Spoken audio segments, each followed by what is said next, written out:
بسم اللہ الرحمن الرحیم۔ یہ امام حسین کی مظلومیت سنا کے لوگوں کو اس طرح کا کر دیا جاتا ہے، یہ انداز بتایا جاتا ہے کہ شاید واقعہ کربلا رونے دھونے کا نام ہے، حالانکہ بات یہ نہیں ہے۔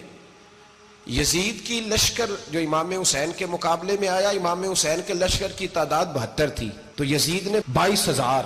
مجھے بتائیے 72 کا 22,000 سے کوئی مقابلہ ہوتا ہے؟ عمر بن سعد نے پھر عبید اللہ ابن زیاد کو لکھا کہ 22,000 بندے تھوڑے ہیں، کچھ بندے زیادہ بھیج۔ تو عمر بن سعد کو عبید اللہ ابن زیاد کہنے لگے کہ تو پاگل تو نہیں ہو گیا، 72 کے لشکر کا 22,000 بھیجا، اور کتنا بھیجوں؟ تو اس نے کہا تمہیں یہ نہیں پتا یہ لوگ کون ہیں؟ یہ مولا علی شیر خدا کی اولاد ہے، ان میں ایک ایک شخص ایسا ہے جو 1,000 کے مقابلے میں لڑنا جانتا ہے۔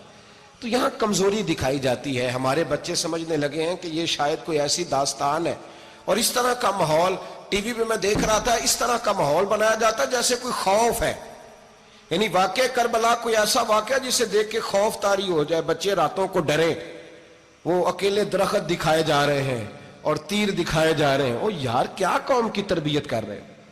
واقعہ کربلا حوصلے کا نام ہے، دلیری کا نام ہے۔ سنیں بات اصل میں کیا تھی، بڑے ٹھنڈے دماغ سے میری بات کو سمجھیے گا۔ حضرت مولا علی شیر خدا کے بعد مسلمانوں کے متفقہ امیر بنے تھے حضرت امیر معاویہ۔ انہیں امیر کس نے بنایا تھا؟ امام حسن نے، حضرت علی کے بڑے صاحبزادے۔ حضرت امام حسن نے ان سے صلح کی، انہیں خلافت دی، اور صحیح بخاری میں نبی پاک نے فرمایا تھا میرا بیٹا حسن سردار ہے، جب مسلمانوں کی جماعتوں میں لہو بہہ جائے گا تو حسن ان کی صلح کرا دے گا۔ وہ صلح امام حسن نے کرائی، جناب امیر معاویہ امیر بن گئے۔ حضرت امیر معاویہ رضی اللہ تعالیٰ عنہ بڑا پیار کرتے تھے نبی پاک سے، بڑا احترام کرتے تھے حضور کے خاندان کا۔ ان کی جو اجتہادی خطائیں ہیں وہ اپنی جگہ پہ موجود ہیں، چونکہ امام حسن نے ان سے صلح کر لی، لہذا ہم بھی ان کے بارے میں کوئی جملہ کہنے کے مجاز، ہماری مجبوری امام حسن ہے، اس لیے کہ جسے امام حسن صحیح کہے پھر امام حسن کے ماننے والے کو اسے غلط نہیں کہنا چاہیے۔ حضرت امیر معاویہ رضی اللہ تعالیٰ عنہ کا جب وصال ہوا تو حضرت امام حسن پہلے ہی ان سے وصال کر گئے، آپ کو زہر دے دیا گیا، آپ شہید ہو گئے۔ امام حسین موجود تھے، تو یزید کے بارے میں لوگوں نے کہا جناب امیر معاویہ سے کہ یہ ٹھیک ہے، مناسب ہے، اور بہادر ہے، دلیر ہے، وہ جو ہوتے ہیں نا خوش آمدی ٹولہ۔ تو حضرت امیر معاویہ کے گرد بھی کچھ ایسے لوگ تھے، انہوں نے آپ سے کہا کہ یزید کو نامزد کر دیں، تو آپ نے یزید کو بلایا، حوالہ مجھ سے دیکھ لیجئے گا، بلا کے فرمایا کہ 3 بندوں کے سامنے اپنی خلافت پیش کرنا، اگر وہ تجھے مان جائیں تو امیر بن جانا، نہ مانے تو چپ کر کے گھر بیٹھ جانا۔ وہ 3 بندے کون ہیں؟ جناب عبداللہ ابن عباس، حضرت عبداللہ بن زبیر، اور امام حسین رضی اللہ تعالیٰ عنہ۔ یہ وصیت فرمائی جناب امیر معاویہ۔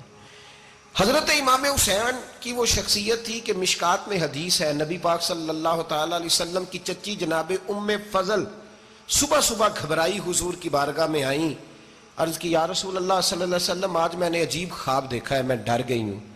حضور نے فرمایا چچی کیا دیکھا؟ عرض کی حضور میں نے دیکھا ہے کہ آپ کے وجود کا گوشت کا ایک ٹکڑا کٹ کے میری جھولی میں آ گیا ہے۔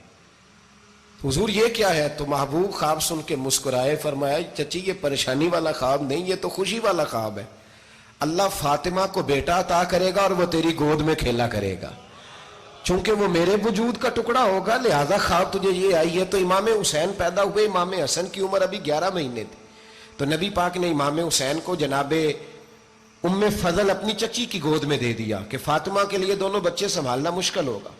وہ خواب اس طرح پوری ہوئی۔ امام حسین سے حضور نے بڑا پیار کیا، بڑی محبت فرمائی نبی پاک سے۔ کچھ حدیثیں میں نے جمعے میں عرض کی تھیں، حضرت ابو ہریرہ رضی اللہ تعالیٰ عنہ کہتے ہیں یہ واحد بچہ تھا حضور کے گھرانے کا کہ میں نے دیکھا کہ نبی پاک صلی اللہ علیہ وسلم بیٹھے تھے تو یہ حضور سے کہہ رہے ہیں، نبی پاک سے، کہ نانا جی اٹھ کے کھڑے ہو۔ کہتے ہیں حضور کھڑے ہو گئے، تو کہنے لگے میں نے آپ کے برابر جانا ہے۔ بچے جو مرضی ضد کر لیتے ہیں نا، قد چھوٹا تھا، عمر 7.5 سال تھی، کہنے لگے نانا میں نے برابر جانا ہے۔ تو نبی پاک صلی اللہ علیہ وسلم نے ہاتھ پکڑ لیے، فرمایا چل پھر ہو جا برابر۔ تو حضرت ابو ہریرہ کہتے ہیں انہوں نے حضور نے ہاتھ پکڑے، اوپر کھینچا تو امام حسین نے پہلے اپنے پیر حضور کے گھٹنوں پہ رکھے، پھر نبی پاک کے سینے پہ رکھے، اور جب ان کا قد سر تھوڑا سا حضور سے اونچا ہو گیا تو محبوب فرمانے لگے چل بس کر، تو نے تو کہا تھا آپ کے برابر ہونا ہے، تو اوپر نکل گیا ہے۔ چل بس کر. فرماتے ہیں پھر امام حسین نے زبان باہر نکالی تو محبوب ان کی زبان چوسنے لگے, پھر ساتھ لٹا لیا اور انہیں سونگھنے لگے. تو میں نے عرض کی حضور آپ حسین کو سونگھتے کیوں ہیں؟ تو فرمایا ابو ہریرہ مجھے حسین کے وجود سے جنت کی خوشبو آتی ہے, مجھے حسین کے وجود سے جنت کی. ایک دن حضور گزر رہے تھے. اصل اس طرح تھا کہ یہ نبی پاک کا حجرہ تھا. جن لوگوں کو اللہ نے مدینے کی زیارت کرائی ہے وہ جان سکتے ہیں نبی پاک کا حجرہ تھا. تو حضور کے حجرے کی اس جانب یعنی مسجد کی جو بالکل سیدھ ہے اس کی بیک میں سیدہ فاطمہ رہتی. تو حضور اکثر نہ نماز کے لیے جب نکلتے تو حضرت فاطمہ کے حجرے کے پاس سے ہو کر دوبارہ محراب میں جاتے. محبوب حجرے کے پاس سے گزرے تو امام حسین رو رہے تھے. تو حضرت فاطمہ نے کسی بات میں جھڑک دیا تو امام حسین رونے لگے. تو نبی پاک نماز کے لیے گئے تو واپس لوٹ آئے اور واپس تشریف لا کے کہا فاطمہ حسین کو کیا ہوا؟ عرض کی یا رسول اللہ تنگ کر رہے تھے میں نے ڈانٹ دیا ہے. کیا خوبصورت جملے ہیں حدیث پاک میں. سرکار نے فرمایا فاطمہ اس کو حسین کو نہ رونے نہ دیا کر, یہ جب روتا ہے نا تو میرے دل کو تکلیف ہوتی ہے. تو بی بی صاحبہ کہتی ہیں یہ حکم آیا نبی پاک کا میرے نام, پھر میں نے ڈانٹنا چھوڑ دیا. یہ ان کے فضائل تھے کم, ان کی تربیت خود نبی پاک نے فرمائی, خود ڈیوٹی.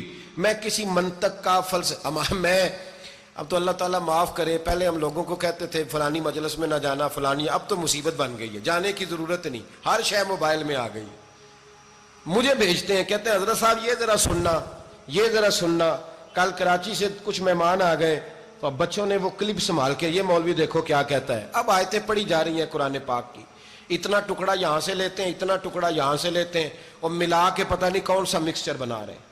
کسی آیت کا ترجمہ نہیں, کوئی واضح حدیث نہیں. ایسے ہوا ہوگا پھر اس کو اس سے جوڑ لیں تو کیا بنتا ہے, اتنی جمع کر لیں. یہ کون سا دین ہے جو توڑ مروڑ کے بیان کر رہے ہیں؟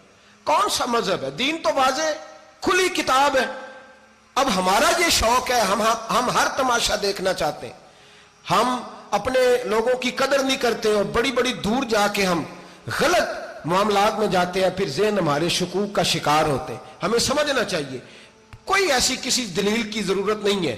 جب ان کے واضح چیزیں ان کی کتابیں میں موجود ہے, حدیث میں موجود ہے, قرآن مجید میں ان کے فضائل کھل کے موجود ہے تو دور جانے کی کیا ضرورت. حضور ان کی ٹریننگ کراتے تھے. پہلی بات تو یہ ہے کہ نبی پاک نے دعا مانگی تھی, یا اللہ میرے گھر والوں کو زیادہ روزی نہ دینا, انہیں ایک وقت روٹی دینا, ایک وقت کی بھوک دینا. یہ جو 10 دن کربلا میں انہیں ٹینشن نہیں نہ ہوئی, انہیں عادت تھی فاقہ کرنے کی, انہیں 3 دن وصلی روزے رکھنے کی عادت تھی. پہلی بات. دوسرا یہ کہ جہاد کی تربیت حضور خود کراتے تھے. حضرت فاطمہ زہرا کہتی میں پردے کے پیچھے دیکھ رہی تھی, نبی پاک نے امام حسن اور حسین سے فرمایا چلو میرے سامنے کشتی لڑو. تو دونوں حضرات آپس میں جب کشتی لڑنے لگے تو نبی پاک نا امام حسن کو کہتے ہیں حسن حسین کو ٹانگوں سے پکڑو, حسن حسین کو پیچھے سے پکڑو. جب نبی پاک بار بار امام حسن کو بتا رہے تھے تو سیدہ پیچھے سے بول پڑی, کہنے لگی یا رسول اللہ آپ چھوٹے کو بتائے آپ بڑے کو بتا رہے. بڑا تو پہلے 11 مہینے بڑا ہے تو آپ چھوٹے کو بتائے بڑے کو بتا رہے. تو فرمایا فاطمہ تو چپ کرنا, جو میں دیکھ رہا ہوں تو نہیں نہ دیکھ رہی, ایک کو میں بتا رہا ہوں دوسرے کو جبریل امین بتا رہے ہیں. تو یہ حضور نے اپنے سامنے ان کی تربیت کی, ٹریننگ. ہوا یہ کہ یزید جب امیر بنا نا 2-3 چیزیں ہوتی ہیں جب کسی بندے کو قابو کرنا ہوتا ہے, 2-3-4-5 چیزیں ایسی ہوتی ہیں جس سے بندہ قابو آتا ہے. تو اس نے بھی فوری طور پہ یزید نے دیکھا میرے لیے مسئلہ کیا بن سکتا ہے. ولید بن عتبہ اس وقت مدینے کا گورنر تھا. یزید نے اس کو خط لکھا کہ امیر عرب کا رواج آج بھی ہے کہ جب تک نئے خلیفہ کی بیعت نہیں ہو جاتی پرانے کے انتقال کی خبر ہی نہیں دیتے, اس کو رکھے رکھتے ہیں. یہ ان کا طریقہ ہے. وہ کہتے ہیں کہ ولی عہد اچھی طرح قبضہ کر لے پھر بتائیں گے. حضرت امیر معاویہ کا وصال ہو گیا, بتایا نہیں. یزید نے اب کیا کیا, کیونکہ بڑا چلاک آدمی تھا, بڑا شاطر تھا, بڑا تیز تھا, اس نے ولید کو خط لکھا. کہنے لگا کہ فوری طور پہ عبداللہ ابن عباس کو بلاؤ اور اسے کہو میری بیعت کریں. یہ جو بیعت ہوتی تھی نا یہ بھی سن لے کیا ہوتی تھی. یہ بیعت حلف ہوتا تھا کہ میں اللہ رسول کے نام پہ حلف دیتا ہوں کہ میں یزید کی اطاعت کروں گا, میں اس کے خلاف کوئی بغاوت نہیں کروں گا. کوئی یہ بیعت لوگ سمجھتے ہیں کہ بس ہاتھ پکڑنے کا نام بیعت تھا. اس بیعت کا متبادل جمہوری ملکوں کے اندر ووٹ آیا ہے. تو کہا بیعت کرے. حضرت عبداللہ ابن عباس کو بھی بلاؤ, عبداللہ بن زبیر کو بھی بلاؤ, امام حسین کو بھی بلاؤ. امام حسین آدھی رات کے وقت بیٹھے تھے, مسجد نبوی میں، چونکہ 5 نمازوں کی آپ امامت کرتے. امام حسین نماز پڑھا کے عشاء کی بیٹھے تھے جناب عبداللہ بن زبیر. عبداللہ بن زبیر کون تھے؟ یہ نبی پاک صلی اللہ علیہ وسلم کی پھوپھی پوتے تھے اور جناب صدیق اکبر کے نواسے تھے حضرت عبداللہ بن زبیر. اور جناب زبیر بن عوام عشرہ مبشرہ صحابی ہیں، ان کے بیٹے تھے. بہت زیرک آدمی تھے، یہ بھی امام حسین کے پاس بیٹھے تھے. عبداللہ ابن عباس بھی تھے جو حضور کے چچا کے بیٹے ہیں، اس امت کے پہلے مفسر ہیں قرآن پاک. یہ لوگ بیٹھے تھے تو ولید نے ایک بندہ بھیجا، اس نے آ کے کہا جناب آپ کو گورنر صاحب نے بلایا ہے. تو عبداللہ بن زبیر کہنے لگے حسین اس وقت بلانے کی بات سمجھ میں نہیں آئی. تو امام حسین بڑے بصیرت والے تھے، اللہ نے بصیرت دی تھی. کہنے لگے عبداللہ آپ کو سمجھ نہیں آئی، مجھے سمجھ آ گئی ہے، امیر معاویہ وصال کر گئے اور یہ ہمیں جو بلایا گیا ہے نا یہ یزید کی بیعت کے لیے بلایا گیا ہے. تو کہا پھر آپ آدھی رات کو نہ جائیں، آپ کے لیے خطرہ ہوگا. تو امام حسین فرمانے لگے خطرہ حسین کو نہیں ہوتا. نہیں کہا پھر بھی آپ مہربانی کریں ذرا احتیاط سے جائیں. تو جناب عبداللہ ابن زبیر نے، عبداللہ ابن عباس نے 14 بندے نیزے دے کے تلواریں دے کے امام حسین کے ساتھ بھیجے اور کہا کہ امام حسین اگر اس نے کوئی غلط ملت بات کی نا، زبردستی بیعت کرنے کا کہا، تو آپ بس کوئی ایک بات اونچی آواز میں کر دینا، یہ سپاہی پیچھے آ جائیں گے. امام حسین ان 14 بندوں کو لے کے گورنر ہاؤس پہنچ گئے. جب آپ وہاں پہنچے اس نے بتایا، اس نے کہا جی حضرت امیر معاویہ انتقال کر گئے اور آپ نے یزید کی بیعت کرنی ہے. تو امام حسین فرمانے لگے میں چھپ کے بیعت نہیں کروں گا، مجمع لگاؤ، جمعے والے دن اعلان کرو، جو طریقہ ہے حضرت ابوبکر صدیق کا، جو طریقہ ہے حضرت عمر فاروق کا، جو انداز حضرت عثمان غنی کا ہے، جو مولا علی کا ہے، سر عام اعلان کرو. اگر ساری دنیا یزید کی بیعت کرے گی تو میں بھی تیار ہوں. تم مجھ سے بیعت لے کے پھر لوگوں کو بتانا چاہتے ہو کہ حسین بیعت ہو کر رہے ہیں تو تم کیوں نہیں کر رہے؟ میں عام آدمی نہیں ہوں، لہذا چھپ کے بیعت نہیں کرتا. جب یہ بات کی نا تو ولید بڑا نرم دل تھا اور امام حسین کی شان کو جانتا تھا. وہ جانتا تھا یہ نبی پاک کا خاندان ہے. اس نے کہا جی مجھے تو حکم تھا، باقی آپ حضور کے نواز ہیں، میں کر کچھ. وہاں ایک بڑا بدبخت شخص بیٹھا تھا عبد الملک بن مروان. وہ ولید سے کہنے لگا کہ اگر حسین آج تمہارے ہاتھ سے نکل گئے تو تمہارے لیے بہت بڑا مسئلہ کھڑا ہو جائے، انہیں جانے نہ دینا، یا بیعت کراؤ یا ان سے کہو جنگ کے لیے تیار ہو. تو امام حسین رضی اللہ تعالیٰ عنہ کے کانوں میں آواز گئی تو فرمانے لگے ابن مرجانہ اگر تیرے اندر جرت ہے تو آ سامنے حسین کے، اس کے کانوں میں باتیں نہ کر، کانا پھوسی نہ کر، باہر آ میدان میں، شرارت نہ کر، باہر آ، میں تمہیں ابھی بتاتا ہوں کہ حسین سے مقابلہ کرنے کا انجام کیا ہے. یہ کہہ کہ امام حسین باہر نکلے، اپنے بھائی محمد بن انفیہ کو بلایا، عبداللہ بن زبیر، عبداللہ ابن عباس، ڈھیر سارے لوگ کٹھے ہو گئے. فرمایا یہ معاملہ ہے، اب کیا کرنا ہے؟ تو وہ کہنے لگے حضور وقت ابھی مناسب نہیں ہے، آپ اس طرح کریں یہاں رکیں، ہم مکے سے، عراق سے، کوفے سے لوگوں کو بلاتے ہیں، یہاں ایک بڑی مجلس مشاورت قائم کرتے ہیں. امام حسین فرمانے لگے اگر تم مشاورت قائم کرو گے تو ولید اور عبد الملک بن مروان وہ تو جنگ کرنے کو تیار ہے، اور نبی پاک نے فرمایا ایک مینڈا ہوگا جس کی وجہ سے مدینے کی گلیوں میں لہو بہے گا. فرمانے لگے میں وہ بکرا، وہ مینڈا نہیں بننا چاہتا. کہا پھر آپ کیا کریں گے؟ تو امام حسین رو پڑے، فرمانے لگے میں مدینہ چھوڑ جاؤں گا لیکن مدینے کی حرمت پامال نہیں ہونے دوں گا. امام علی مقام آدھی رات کے وقت نکلے. سیدہ فاطمہ کا دروازہ ایک اس دن تھا جس دن حضرت مولا علی کوفے چلے گئے تھے، اور دوبارہ آج تالا لگا جب امام حسین نکلے. آپ جنت البقیع کے پیچھے کھڑے ہو کے حضور کا روضہ دیکھنے لگے. اس وقت گنبد تو نہیں ہوتا تھا، روضہ دیکھنے لگے. نانا تیرے کرم کے خزینے کی خیر ہو، میں جا رہا ہوں تیرے مدینے کی خیر ہو. سارا خاندان لے گئے، مکے تشریف لے گئے. حج کے ایام قریب آنے والے تھے. امام حسین نے وہاں لوگوں سے باتیں کی. جب امام حسین وہاں پہنچے تو کوفے سے خط آنے لگے. کوفہ حضرت علی کا دارالخلافہ تھا، وہاں آپ کے محبین، پیار کرنے والے ڈھیروں تھے. انہیں خط لکھے کہ حضور آپ چپ کر کے بیٹھے ہوئے ہیں اور ہمارے اوپر یزید مسلط ہو گیا ہے. آپ اگر میدان میں نہیں نکلیں گے، آپ نہیں آئیں گے تو ہم اللہ کی بارگاہ میں شکوہ کریں گے کہ کوئی ہماری کمان کرنے کو تیار ہی نہیں ہوا. اور وہ خط 1 2 3 نہیں آئے، وہ خط اتنے تھے کہ 3 بوریوں میں بھرے تھے امام حسین نے، 3 بوریوں میں. اب مجبوری ہو جاتی ہے، حق کے لیے کئی دفعہ بات کرنا مجبوری ہوتی ہے، اگر نہیں کرے گا تو پھر اس کو بھی قبر میں جواب دینا پڑے گا. امام علی مقام رضی اللہ تعالیٰ عنہ نے مکے میں اب لوگوں کو جمع کیا مشورے کے لیے. ہر بندے نے کہا حضور وہ بلا تو رہے ہیں پر اپنے وعدوں کے پکے. کہا حضور وہ پکے نہیں، آپ نہ جائیں. ہر بندے نے کہا حالات ٹھیک نہیں, حالات گراؤنڈ ریالٹی صحیح نہیں. یہی مشورہ آج بھی ہر بندہ دیتا ہے, ابھی حالات نہیں. اتنے خراب حالات کبھی نہیں ہوئے تھے جتنے امام حسین کے دور میں تھے.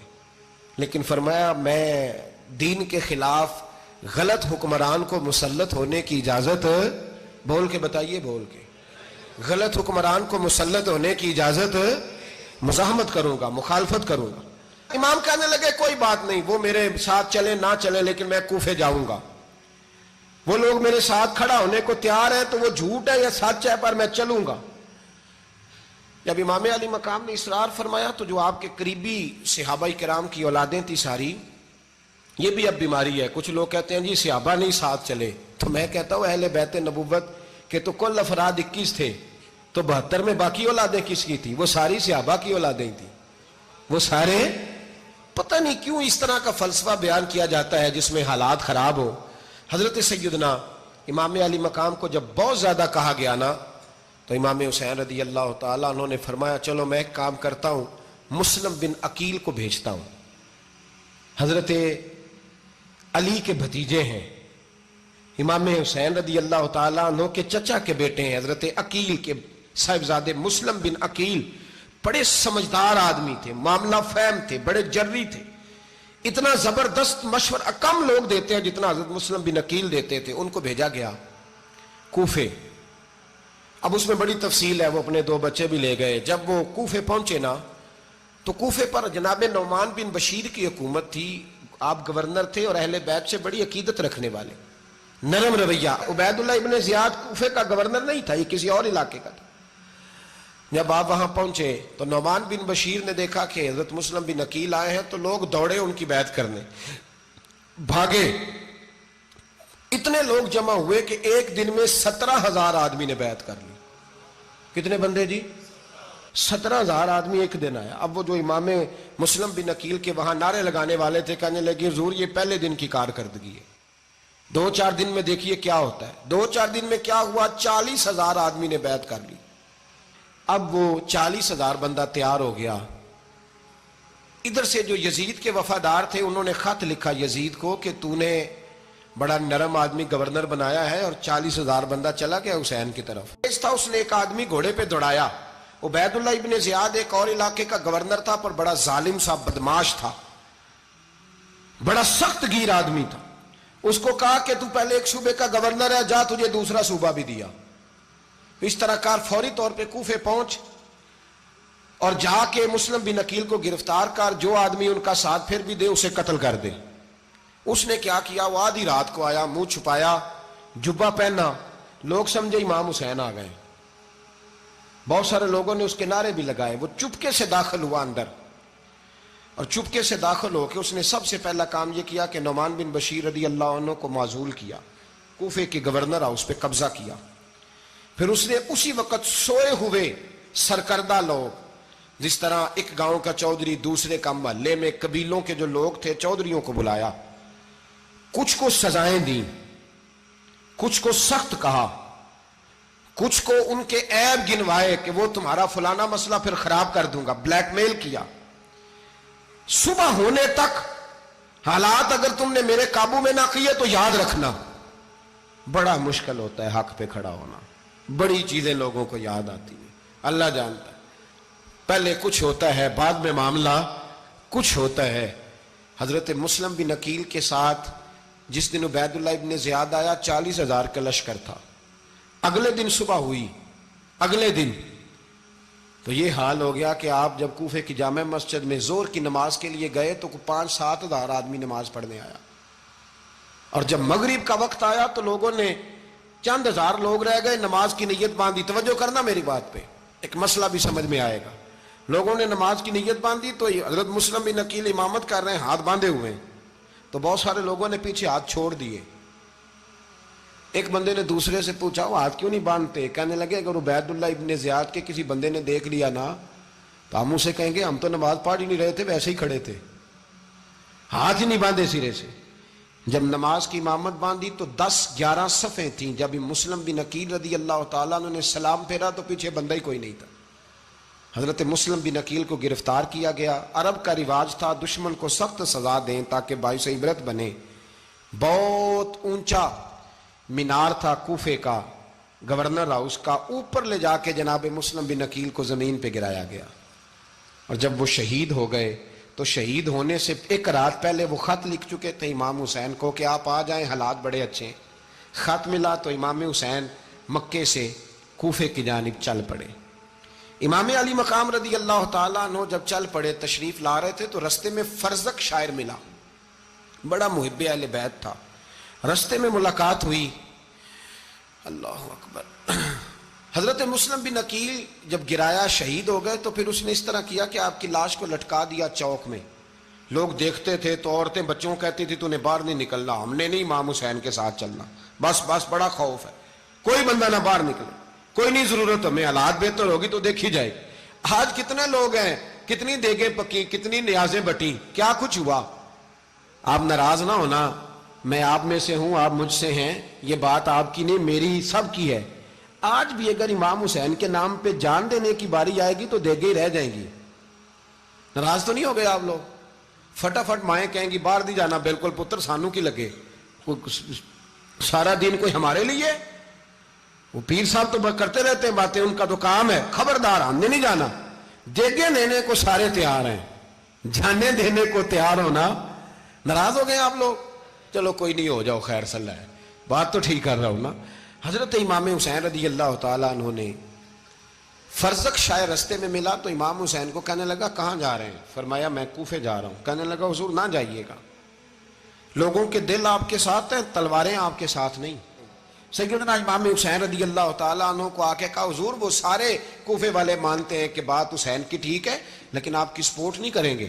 اور اگلی بات فرزق نے یہ کی کہ حضور میں حضرت مسلم بن عقیل کی لاش کو لٹکی ہوئی دیکھ کے آیا ہوں کوفے کے چوک میں. بڑا ہی خوبصورت فکرہ ہے امام حسین کا. فرمانے لگے میرا بھائی لٹکا ہوا تھا، کہیں کسی کے آگے جھکا تو نہیں تھا؟ لٹکا ہی تھا نا، کہیں جھکا تو نہیں کسی کے آگے؟ کہا حضور نہیں. تو آپ فرمانے لگے اگر مسلم بن عقیل لٹک گیا تو حسین بھی لٹک جائے گا، لیکن جھکے گا. حضرت امام حسین تشریف لائے، بچوں سمیت آئے. حر بن یزید ایک شخص تھا. حر بن یزید ایک مختصر سا لشکر لے کے اس نے امام حسین کو ایک جگہ پہ روکا، پھر دوسری جگہ پہ روکا، بالآخر تیسری جگہ پہ روکا. تو امام حسین نے فرمایا جگہ کون سی ہے؟ کہا حضور کرب و بلا. فرمایا بس یہی خیمے لگا دو، یہی. حضرت سیدہ زینب نے پوچھا امام حسین سے کہ سارے زمانے نے روکا ہے، ٹھیک ہے آپ حق پہ ہیں، یہ بھی سب نے کہا آپ حق پہ ہیں، پر روکا بھی سب نے، آپ روکے کیوں نہیں؟ تو ابن کثیر اور ابن اسیر لکھتے ہیں کہ امام حسین رو پڑے. کہنے لگے بہن میں رک جاتا پر میں نے رات کو نانا مصطفیٰ کو خواب میں دیکھا ہے. تو حضور نے فرمایا حسین اگر آج یہ رواج پڑ گیا نا یزید جیسے لوگوں کا تو قیامت تک پڑا رہے گا. پھر لوگ کہیں گے کوئی نکلا نہیں تھا تو ہمیں بھی نکلنا. پھر لوگ ظالموں کے سامنے گردنیں جھکانے کے عادی ہو جائیں. میں کہتا رہتا ہوں، کہہ رہا ہوں، کربلا کی جنگ کفر اسلام کی جنگ نہیں، کفر اسلام کی جنگ نہیں کربلا کی. کیونکہ یزید تو بڑا پکا نمازی تھا، خطبہ دیتا تھا. وہ تو جب امام حسین رضی اللہ تعالیٰ عنہ نے کربلا کے میدان میں جمعے کا دن تھا تو یزید کے سامنے کو بات کرنی شروع کی عمر بن سعد کے سامنے. تو عمر بن سعد کہنے لگا حسین زیادہ باتیں نہ کر، ہمارا جمعہ لیٹ ہو رہا ہے، جنگ کے لیے تیار ہو، فٹافٹ آ. اہل بیت نبوت کو قتل کریں گے اور قتل کے بعد پھر نماز پڑھیں گے اور پھر کہیں گے اللہم صلی علی محمد وعلی آل محمد، اسی نماز میں پھر درود بھی پڑھیں گے. یہ کیسا مرتبہ ہے، کیسا انداز ہے. دوستی قاتل سے بھی، مقتول سے یارانہ بھی. امام حسین نے حر بن یزید امام حسین سے کہنے لگا مجھے حکم ہے آپ کو روکنے کا، آپ آگے نہیں جا سکتے. امام صاحب نے فرمایا وجہ؟ زمین اللہ کی ہے. اس نے کہا آپ بیعت نہیں کر رہے، یزید کی حالات آپ کے حق میں درست نہیں ہیں، آپ نہیں جائیں گے. امام روک گئے. ظہر کی نماز کا وقت ہوا تو حضرت علی اکبر امام حسین کے بڑے صاحبزادے انہوں نے اذان ظہر پڑھی تو حر بن یزید کے لشکر نے امام حسین کے پیچھے نماز ادا کی. کہا بھئی تم مقابلے میں آئے ہو، نماز پیچھے پڑھتے ہو؟ کہا حضور مقابلہ تو تلواروں سے کر رہے ہیں پر ہمارا دل تو مانتا ہے نا کہ مصطفیٰ کا نواسہ بڑی شان والا ہے. حر بن یزید نے 3 نمازیں لشکر سمیت امام حسین کے پیچھے پڑھی ہیں. 3 نمازیں، ظہر اثر اور مغرب۔ پھر امام حسین کے سامنے شرائط پیش کی کہ آپ کو یہاں گھیر لیا گیا ہے، یہاں آپ بیعت کریں گے، یہاں آپ جنگ کریں گے، 2 ہی باتیں۔ امام حسین نے فرمایا نہیں بھائی، بیعت تو میں نہیں کرتا، اس کے علاوہ تم جو کہتے ہو میں کرنے کو تیار ہوں۔ اس نے خط لکھا، عبید اللہ ابن زیاد کو ایک بندہ دوڑایا پیچھے، کوفے چند میل پہ کوفہ تھا، کہا وہ نہیں مان رہے، کیا کرنا ہے؟ تو حسین ابن علی ہے، میں زیادہ دیر انہیں روک بھی نہیں سکتا۔ انہوں نے پیغام دیا حر بن یزید کو کہ کرنا کچھ بھی نہیں، ان کا پانی بند کر دو، بلیک میل کرو، کھانا پانی نہیں ملے گا، چھوٹے چھوٹے بچے ہیں، خود ہی مان جائیں گے۔ حضرت امام علی مقام کے بارے میں حر کے پاس جب یہ پیغام آیا تو حر کہنے لگا میری طبیعت نہیں مانتی حسین پر پانی بند کروں، دل نہیں مانتا۔ جب یہ لفظ کہے نا دوبارہ تو پھر عبید اللہ ابن زیاد نے عمر بن سعد کو 10,000 آدمی دے کے بھیجا، کہا حر بن یزید لچک دکھا رہا ہے حسین کے حق میں۔ ایک رے کا علاقہ تھا، بڑی وہاں فصل ہوتی تھی، لوگ کوشش کرتے تھے وہاں کا گورنر بننے کی، کوشش کرتے تھے۔ تو عبید اللہ ابن زیاد کہنے لگا تمہیں رے کی گورنری ملے گی، سب سے سرسبز و شاداب علاقہ، تمہیں وہاں کا گورنر بنایا جائے گا اگر حسین کے خلاف لڑو گے۔ یہ اتنی زبردست ہوتی ہیں گورنریاں کہ گورنریوں کے لیے لوگ نسل رسول کے خلاف بھی نکل آتے ہیں، یہ اتنی تگڑی ہوتی ہیں، اتنی جلدی وفاداریاں بدلتی ہیں۔ وقت اتنا نہیں کہ میں مزید تفصیل میں جاؤں۔ امام حسین کو روک لیا گیا، عمر بن سعد نے روک لیا۔ 1 محرم کو امام آئے، 7 محرم تا روکا گیا، 7 محرم کو پانی بند کر دیا۔ جانور پانی پیتے تھے، گھوڑے پیتے تھے، کتے پیتے تھے، لیکن مصطفیٰ کے گھرانے کو پانی پینے کی اجازت، 3 دن تک پانی بند رہا۔ 9 محرم کو عمر بن سعد نے اور لوگ بلائے۔ شمر ایک بڑا سخت آدمی تھا، سنگ دل بدبخت، جس نے حضرت علی اصغر کے گلے پر تیر مارا تھا، وہ اور لشکر لے کے آیا۔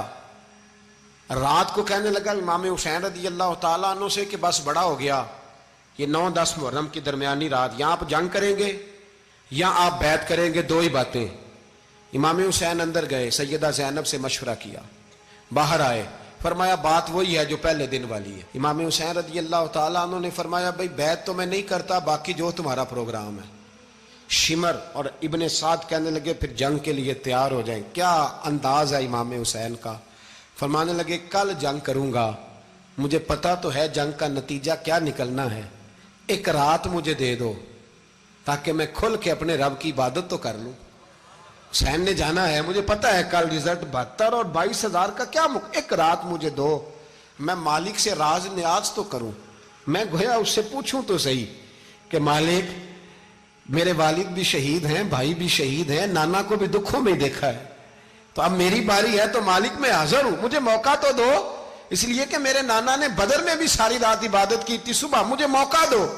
اور دنیا کا اصول ہے جب کوئی موقع مانگتا ہے تو دیا جاتا ہے۔ یہ دونوں کہنے لگے کوئی موقع نہیں۔ حر بن یزید پیچھے سے بولا، کہنے لگا نہیں، بدتمیزی نہ کرو، حسین کو موقع دو، تمہیں دینا پڑے گا۔ موقع دیا۔ حر بن یزید نے پھر منت کی، کہا حضور آپ مہربانی کرے مان جائیں۔ فرمایا ماننے والا کھاتا کوئی نہیں، یہ بڑا مشکل کام ہے بھائی، ضمیر کا سودا اب تو عام ہو گیا، بازار لگتے ہیں، ریٹ لگتے ہیں، اپنی اپنی چاہتوں پہ لوگوں نے اپنے اپنے انداز سجائے ہوئے۔ کوئی آدمی بس اچھے طریقے سے نام لے لے تو بس ہم اس کے پیچھے چل جاتے ہیں، اب تو عام ہو گیا یہ معاملہ۔ امام حسین نے فرمایا ہو ہی نہیں سکتا، ممکن ہی نہیں ہے۔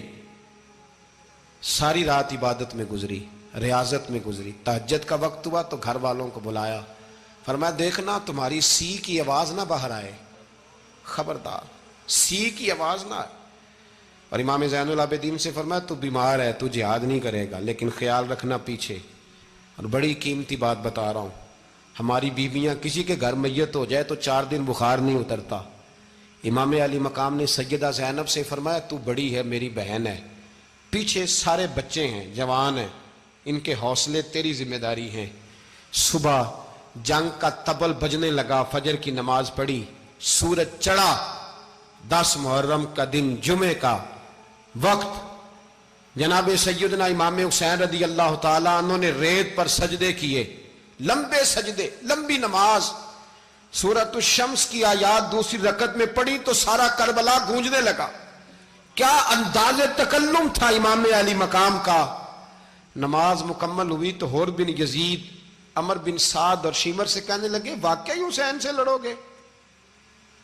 پتہ نہیں کون ہے.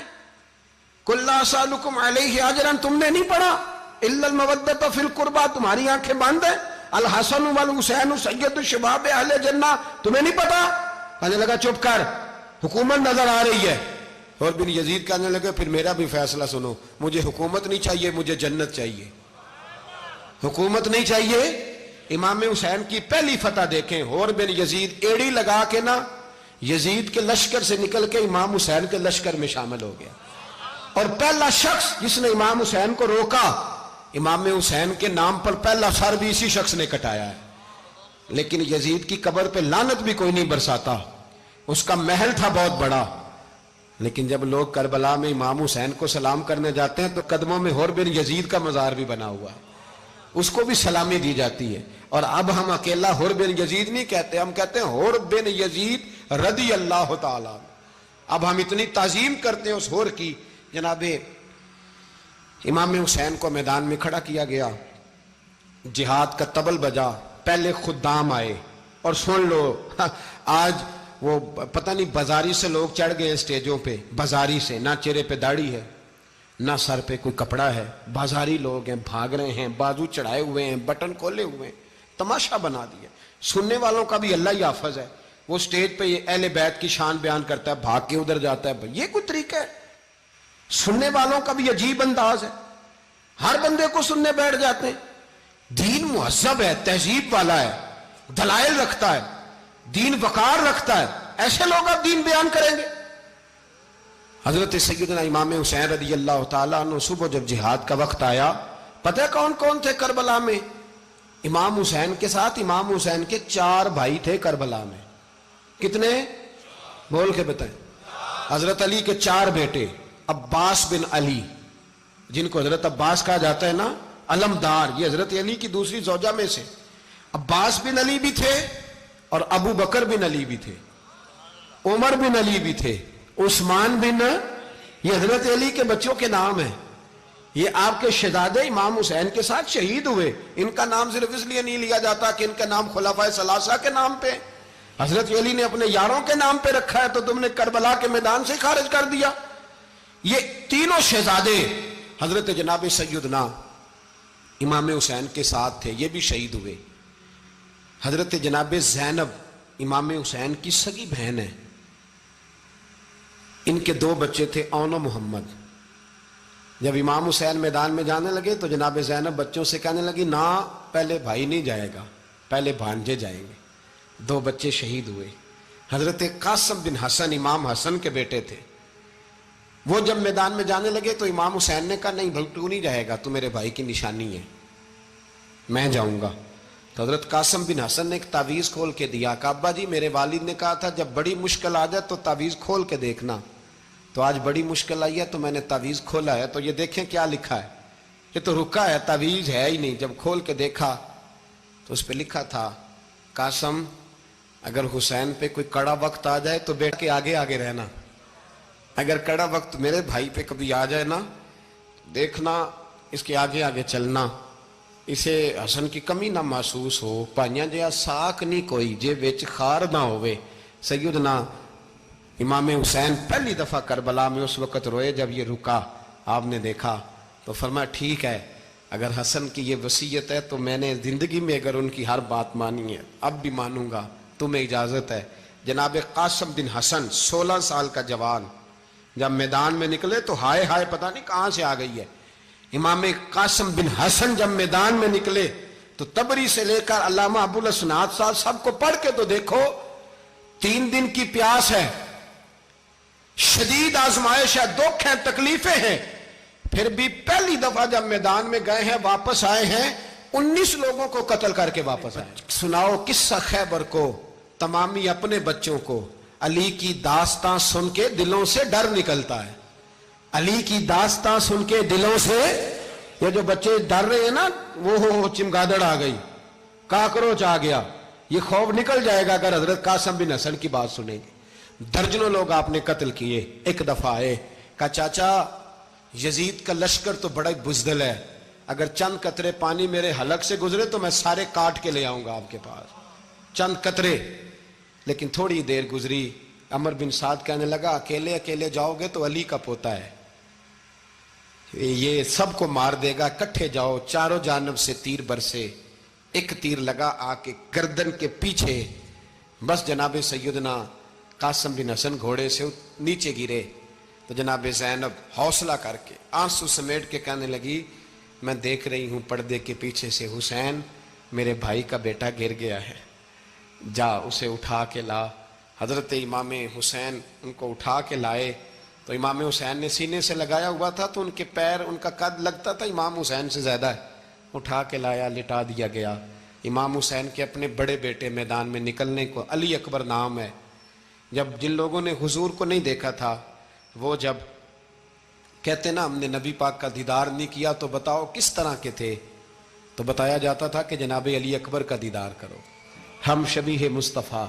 اور جب وہ گلیوں میں نکلتے تھے تو عورتیں چھتوں پہ چڑھ جاتی۔ جناب علی اکبر رضی اللہ تعالیٰ عنہ تلوار لے کے میدان میں نکلے، جوان بیٹے دینے بڑے مشکل۔ او یارو رٹا کیا ہے یہ تو بتاؤ، کہ ظالم آدمی حکمران، یار یہ رٹا ہے، ایک ظالم کا رستہ روکنا ہے، اس رٹے کے لیے ہم شبیہ مصطفیٰ۔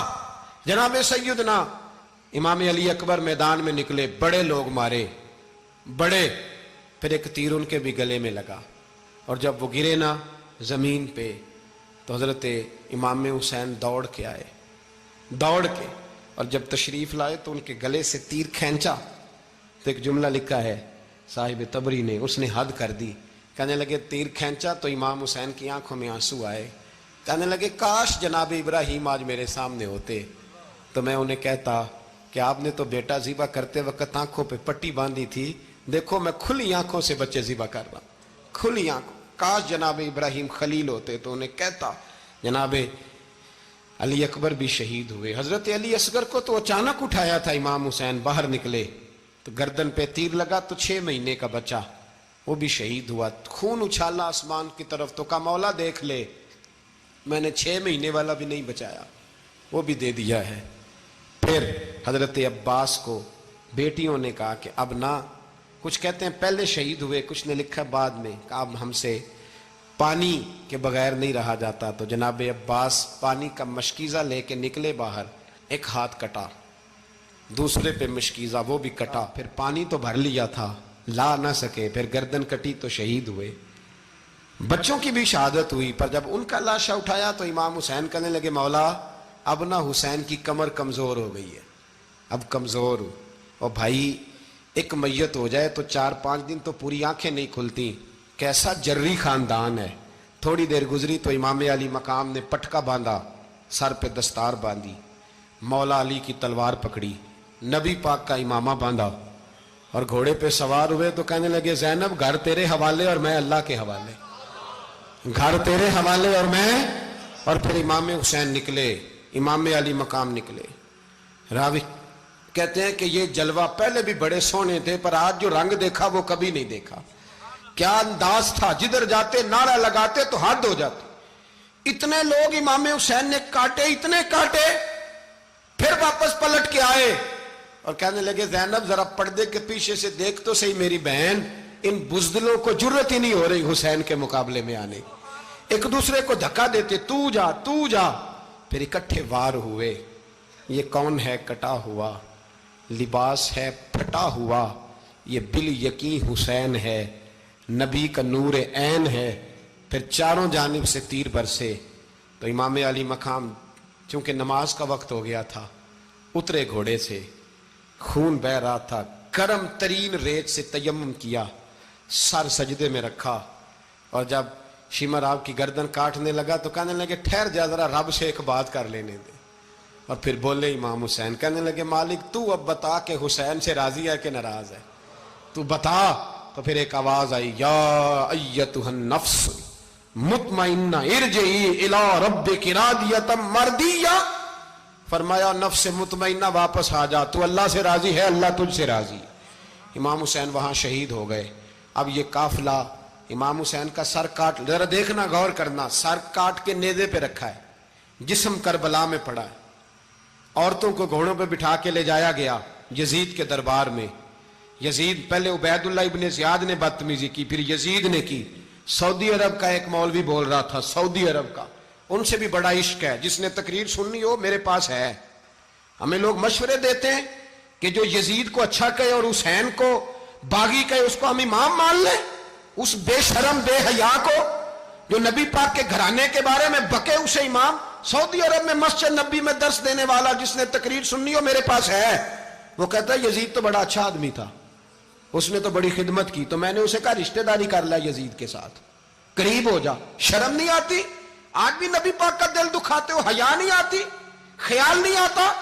اور لوگ گھر میں بیٹھ کے باتیں کرتے ہیں, کہتے ہیں جی جو بیت اللہ میں ہو وہ بھی برا ہو سکتا ہے. بیت اللہ میں تو 360 بت بھی تھے, وہ اچھے تھے.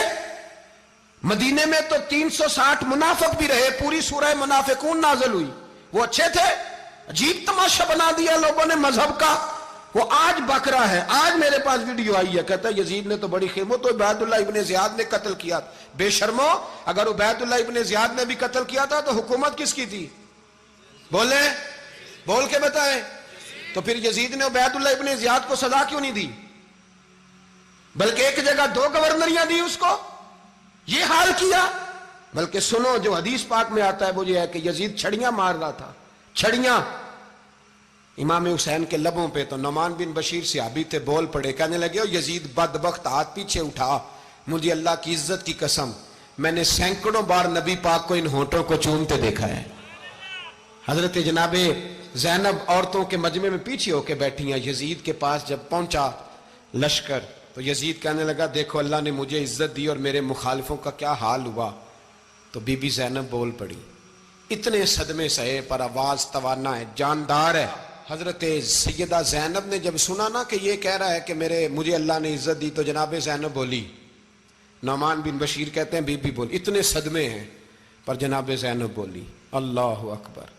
اس انداز میں بولی کہ پہلے قرآن مجید کی آیت پڑھی, کہنے لگی وَتُعِزُّ مَن تَشَاءُ وَتُذِلُّ مَن تَشَاءُ بِيَدِكَ الْخَيْرُ إِنَّكَ عَلَىٰ كُلِّ شَيْءٍ قَدِيرٌ. اور پھر کہنے لگی یزید تو بکتا ہے, کہتا ہے کہ تو عزت والا ہو گیا, یہ تیری حکومت ہے, 4 دن گزرنے دے, تجھ پہ کوئی لعنت بھی نہیں برسائے گا, اور میرے بھائی کا قیامت تک ممبروں میں اور خطبوں میں ذکر ہوا کرے گا, وقت گزرنے دے. جب جناب بی بی زینب بول رہی تھی تو حضور کے ایک نابینا صحابی پاس بیٹھے تھے, جناب نعمان بن بشیر کا ہاتھ ہلایا, ہلا کے کہنے لگے کیا علی آ گئے؟ تو علی کی آواز لگتی ہے, جبریل امی بول رہے ہوں جیسے, حکمت کے گوہر رول رہے ہوں جیسے.